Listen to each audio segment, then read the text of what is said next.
Yeah, yeah, yeah. Step onto the playground, feel the energy. All right, welcome back to the Podcast Playground, where podcasters come to play. Today, my guest is no other than Dominic.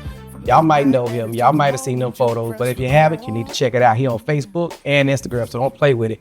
Welcome, man. Welcome. What's up, Doc? Chilling. What's good in your hood? So, who is Dominic? That's not a hard question to answer. A creative that's always looking for the next inspiration.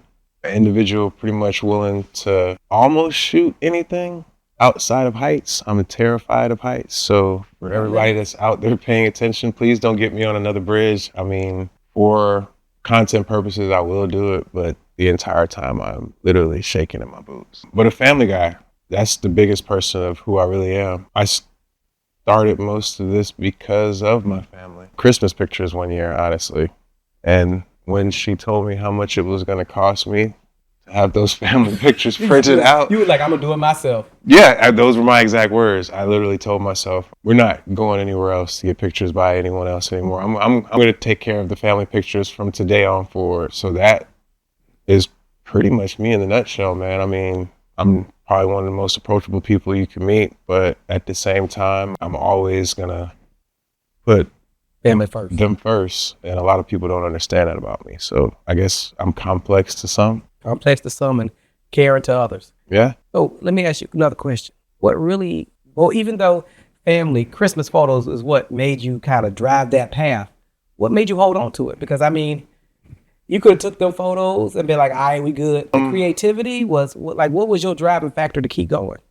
The childhood memories with my grandfather, honestly. The summer vacations when I got a chance to go to New York and hang out with him. Griffith Knight, I gotta make sure I give him a huge shout out, would literally put a 35 millimeter disposable camera in my hand and tell me, grandson, well, Taddy, have fun. And for some reason, after I started doing family photos, I caught an emotion that made me want to continue on with what I was doing. And from then, it turned into wanting to become better and not just be a run-of-the-mill just guy with a camera. So, yeah, I mean, the inspiration from my grandfather is the reason why I literally, and I kind of get a little emotional about it right now thinking about it, but the inspiration from my grandfather is the reason why I kept going, because I felt something that moved me. And you felt that driving force. Yeah.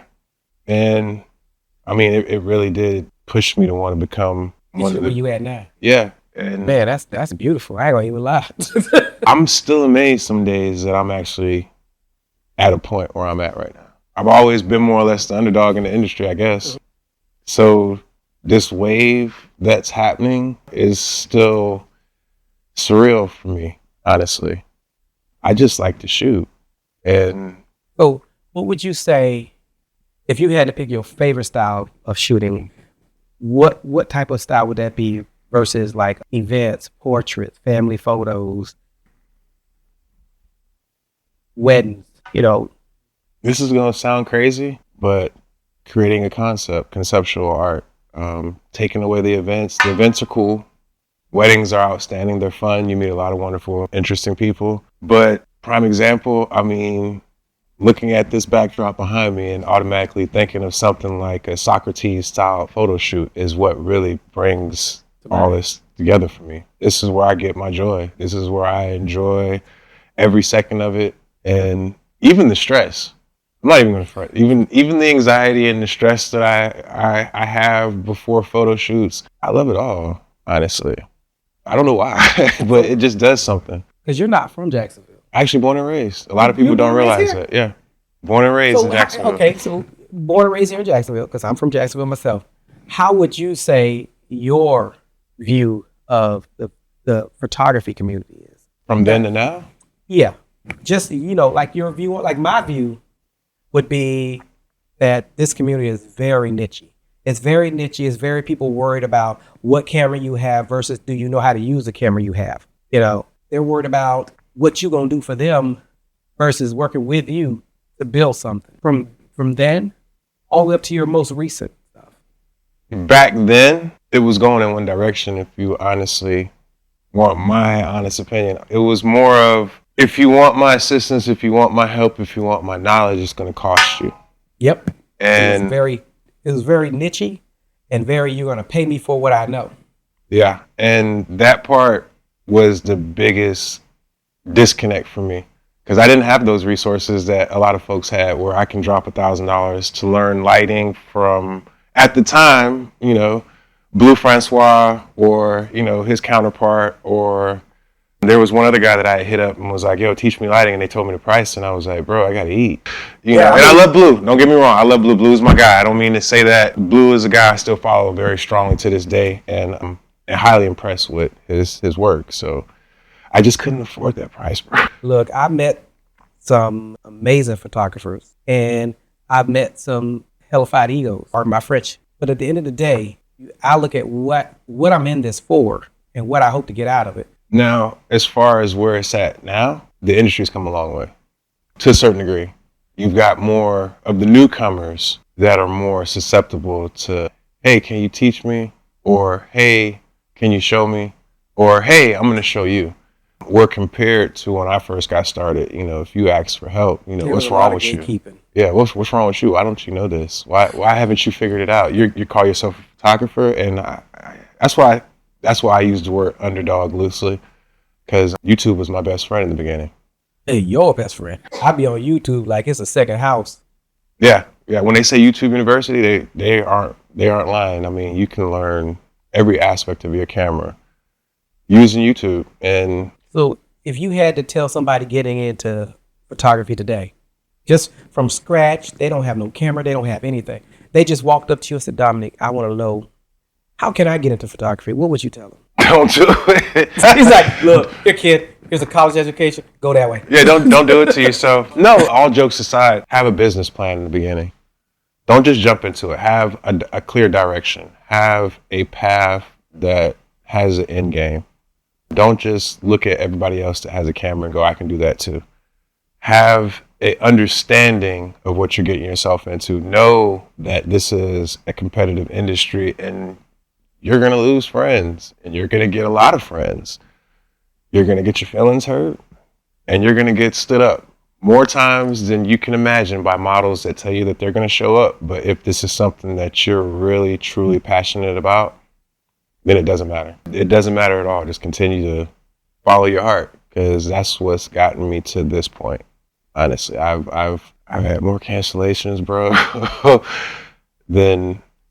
but I look at it as influence, because I'll just take that same concept to someone else now, and they'll appreciate it a lot more than you probably did. You know. But now let me ask you a question: do you do deposits for your photo shoots? No, not anymore. And I'm sorry, but I've got a lingering deposit right now still from 2 years ago, and that was the deciding factor for me. I've had a lot of folks get upset with me. I've had one young lady that I've known for years curse me. I've got to eat too, if my time is valuable. And when she said that, the first thing I thought to myself, so my time is chopped liver? Yeah. So I don't do deposits anymore. Let me stop. I will do a deposit if the individual I'm going to work with has a portfolio that is undeniable. If I look at your not just your social media, but if I look at your online portfolio, if you've got one of those set up, and I look at that and I see on your social media you're doing thousands of different things that my dollars expended would be beneficial for both sides, you know, I don't have a problem with dropping a deposit. But in the past 2 years, I'm very sketchy about that. But now, do you do deposits the other way? Now, let's say you have clients that want to book you.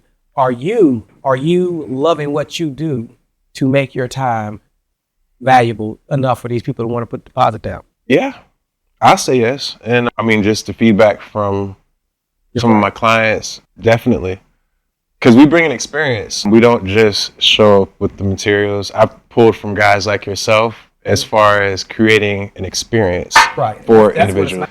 Anybody could just show up with a camera and take pictures, but it's another thing to make someone feel comfortable, to feel empowered, to feel beautiful, satisfied, beautiful. Most of your clients are female. You have a couple of males, but most of the clients that are going to be in this, that are going to hit you up, it's going to either be the wife's going to hit you up because, you know, they want the family photos. Yeah. It's going to be a young lady hits you up because she wants, you know, mother-daughter photos or mother-son photos. So in that aspect, You know, like myself, I don't do any shoots without a deposit because time is valuable. And I get it. But if you like me enough to book me, then you like me enough to pay my deposit. I'm 100% with you on that. Because you can't go nowhere and get services Without And- some form of money down. There you go. Can't even buy a car without money down. So to answer your question, yes, that lets me know that you are serious. That you're really into what you're doing. In the beginning, that lingo, I tried to fight it, but you can't. There's nothing worse than setting up an appointment with somebody and you didn't get the deposit and then they don't show. That is the biggest step on your neck, feeling hurt or spit in your face that you can get because... I'll tell you the funny part. About 6 years ago, lady called me. She said, I seen your portfolio on Instagram.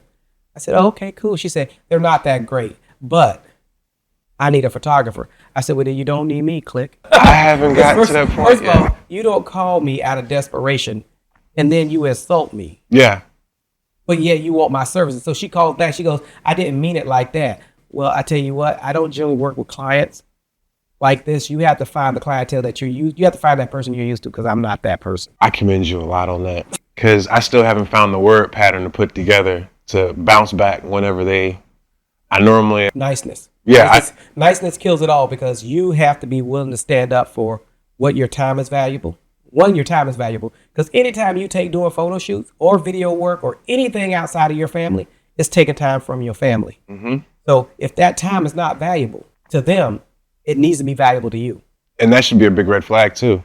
In the very beginning, if they're not valuing the potential time that you're going to put into it, that should be a way of saying, hold on, this isn't for me, which is something I've learned to endure. Every client isn't a good client. Nope. Every client is not a good client. They may seem like the dream client, but you really got to evaluate the folks that you want to work with as far as collaborations or just as in clientele in general, because you can hurt yourself big time. Well, you kill your brand too. The fastest way to kill your brand is to accept everything and stand for nothing.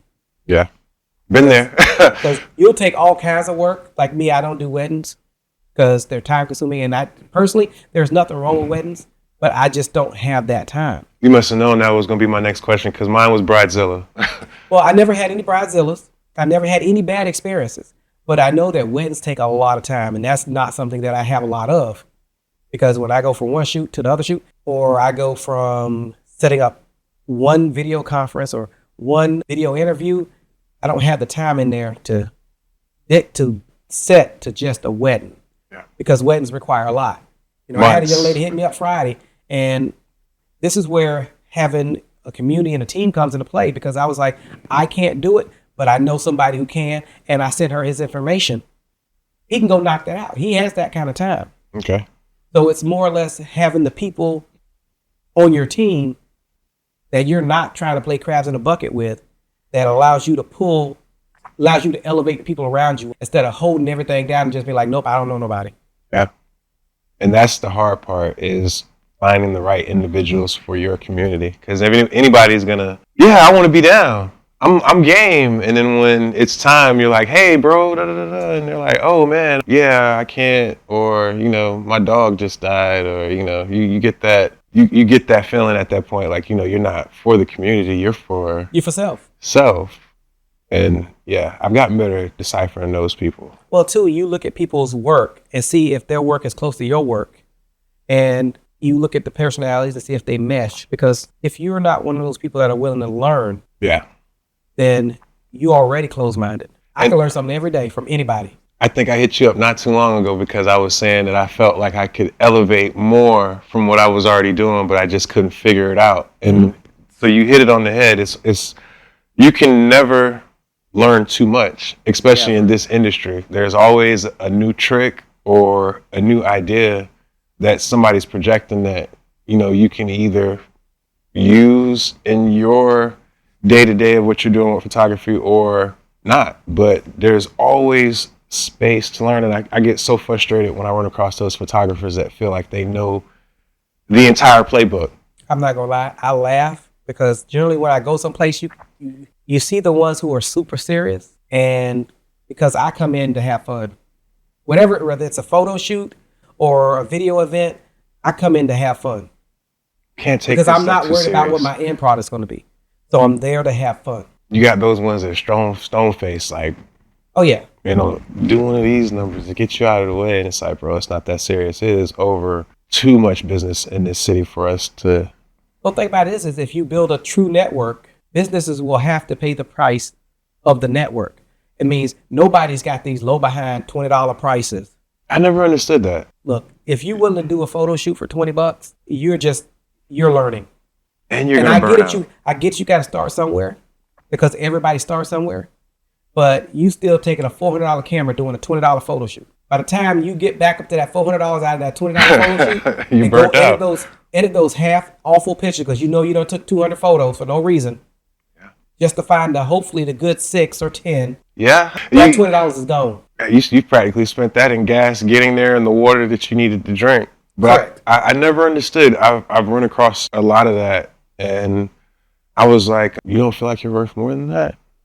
I mean, don't get me wrong. I do the occasional free shoot, which Well, here's the thing. To do a free shoot, there's nothing wrong with doing free shoots. you'd be the first person to ever tell me that. There isn't. If the person I'm doing a free shoot for is something I want to do. If I want to do it, I'm in my spare time, and I'm like, you know what? I ain't got nothing to do. Let me call up this person here because, she's always down to shoot. Come on over. We'll knock this out. Or you want to meet XYZ? We do this. But I'm not going to go do free shoots for people who, one, I don't know. Two, just because you're female, I'm not going to go do a free shoot. That is not a requisite of a free shoot. Three, you a brother, you think that, you missed the GQ. Once again, not a requisite of a free shoot. Exactly. Which goes to what we were talking about earlier about that time. It seems like the time as a photographer is not, this is going to come back to bite me in the butt. I got a feeling, but it's not respected. It's not.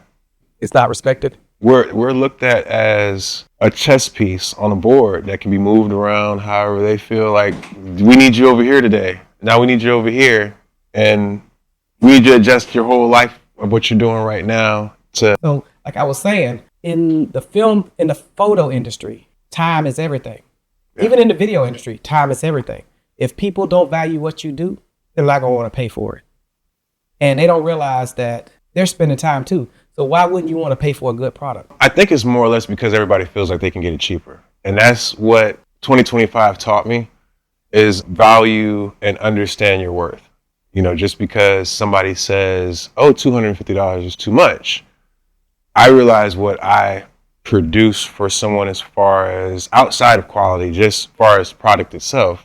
I give more edits. I've literally heard somebody tell me that they get like 3 and 5 edits. And I never understood how, as a photographer, I would sit in front of a computer with all of those beautiful pictures that I took and not want my client to have at least 1% of those. I look at it like I do no more than 60 photos per shoot. That's still more than what I hear, though. Total. I mean, I'm talking about what I give the client. Yeah, what you actually shoot. What I actually shoot is 60 photos or less because I'm only going to take the photos that matter. I'm going to be better than Domino's because when that 30 minutes is up, I'll be packed up. So I'm going to be better than Domino's. I'm definitely shadowing you one of these days. So I look at it like you're paying for my experience. You're paying for me caring about your time. So when I go build you a gallery, I build everybody's galleries before the photo shoot. I say, hey, let me get your email address. Matter of fact, as soon as your deposit goes through, I will build your gallery. Your gallery will be up and running. What would you like the name of your gallery to be? So I give them all these choices. So now you're getting an experience.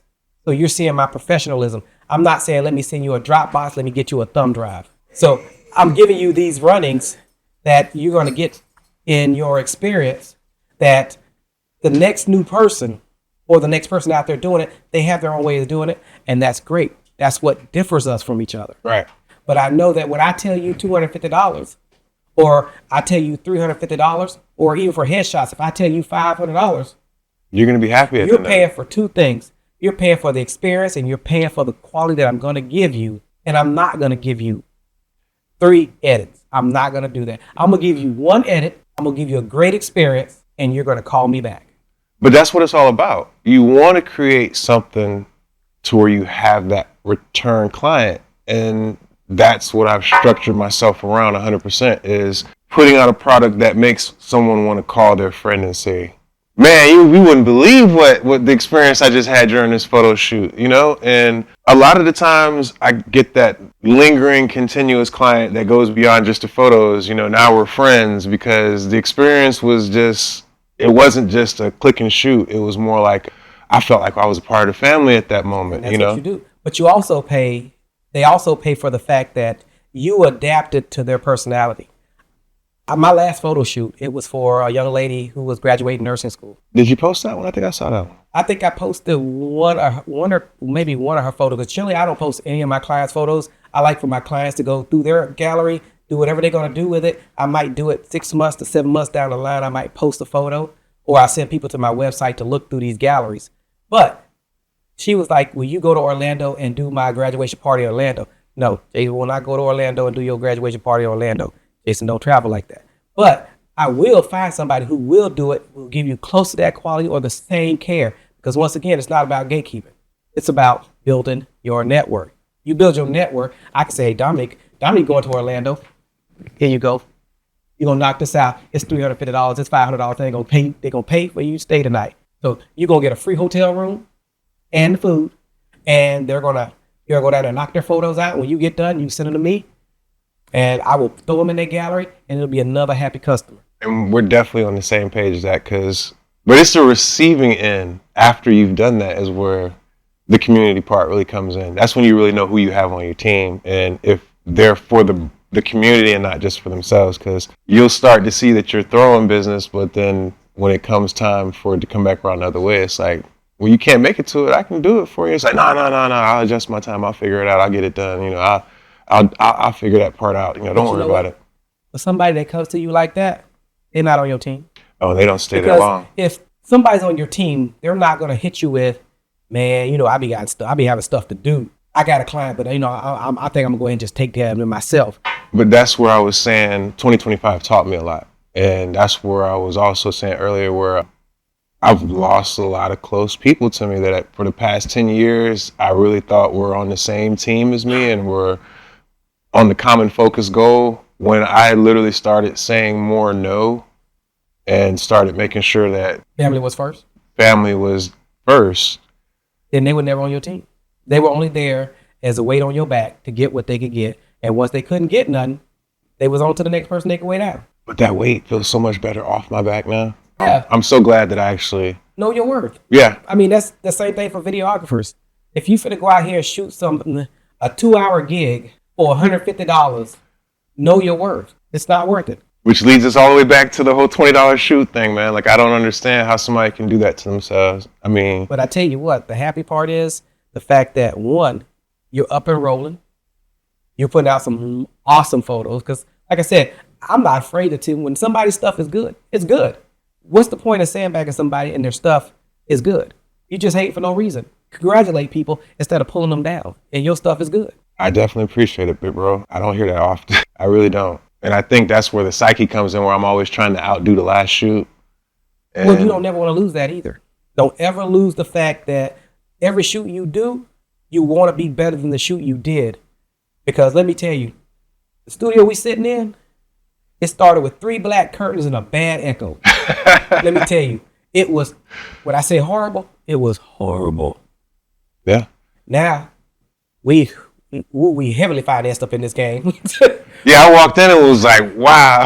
But once again, growth takes time. That it does. It wasn't the overnight growth. I learned, I stumbled, I scratched my knee, I looked around, I got back up, and I kept moving. I met people who, once again, you put people on your team who you can count on, who you can trust, and it ain't just for doing the photos, it ain't for the video. Sometimes it's just for the emotional support, because you can get down in anything you do, and the emotional support will lift you back up and have you a second breath of wind ready to run at this again. Very true. Very Because true. I thought there would be no day that I would be in front of the camera, but it was like, you know, the worst thing in the world was coming up with the concept of the playground, producing it, and then seeing other people guest host it. And I say it's the worst thing, only because when you create something, you have a vision in your mind of how you see it, and it doesn't matter who sits there and does it. It's not the way you saw it. It's not the way you envisioned it, because everybody who did it did good at it. They did great at it, but it still was not what I envisioned. Okay. So the only way to see my vision is to be my vision. Yeah, and as behind the camera guys, it's difficult because Get in front of it. the whole ride here, I was like, oh my god, I don't get in front of the camera. It's not something I do. But I said that so many times. My first camera interview was awful. I was talking about pancakes. It was awful. my first camera interview I had to do with her because I was so nervous that my daughter was like, Dad, you want me to get in the interview with you? And it was like, yes, please, will you? Will you? Because I was just, I feel safe and comfortable behind the camera. In front of the camera, I'm not that guy. I don't want you to know what I look like. I just want to create and go about my business. And I think that's what photography gives us too, because photography has taught me in these 50 plus years at it, photography has taught me that I can dim all these lights. I can build my scene. And if I want it to be moody, I can turn the lights down a little bit more. If I want it to be action filled and maybe a little bit of coloring, I could turn any one of these 10 lights in the ceiling to any color in my imagination. Yep. And then I can just create this scene that nobody's seen before. And now my daughter has adapted this thought process that we built sets, we've built amazing scenes. We did one for my niece my cousin that was graduating high school, where it looks like a real flower garden. Yeah, we need to talk. Right here in the garage. We definitely, we got to put in some work together, bro, because. We did a pumpkin patch right there on the other side of the studio. Okay. So creativity is only lost when you close your eyes and you choose not to succeed at it. Oh, definitely agree.